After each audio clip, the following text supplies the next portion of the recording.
Ratan Tata brain ఎంత షార్ప్గా ఉంటుందంటే తన బ్రెయిన్తో యూకేనే తన వైపు తిప్పుకున్నాడు. అసలు ఏం జరిగిందంటే రతన్ టాటా తన రేంజ్ రోవర్స్ ఎస్యూవీ కారుతో ప్రమోషన్ చెందడానికి యూకే వెళ్ళుంటాడు. కానీ అక్కడ ప్రజలు ఎక్కువగా స్పోర్ట్స్ కార్లను కొనేవారు. అసలు యూకేలో ఏమనుకునేవారంటే ఒక స్పోర్ట్స్ కారు ముందు ఎస్యూవీ కార్స్ ఎందుకు పనికిరావని అనుకునేవారు. కానీ రతన్ టాటా తన ఎస్యూవీ కార్స్ని యూకేలో అమ్మాలంటే ఏదన్నా చెయ్యాలి అనుకున్నాడు. అందుకని అతను తెలివిగా ఒక పని చేస్తాడు. అదేంటంటే యూకేలో ఒక రోడ్డు మీద ఒక జాయింట్ బ్రేకర్ని నిర్మిస్తాడు.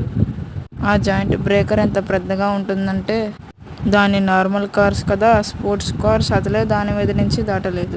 అప్పుడు Ratan Tata SUV Range Rovers car వచ్చి ఈజీగా దానిని దాటి వెళ్ళిపోతుంది. ఈ విషయం అక్కడ యూకే మనుషులకు తెలియగానే రేంజ్ రోవర్ సేల్ 1 నుంచి 80% వరకు పెరిగిపోతుంది. రతన్ టాటా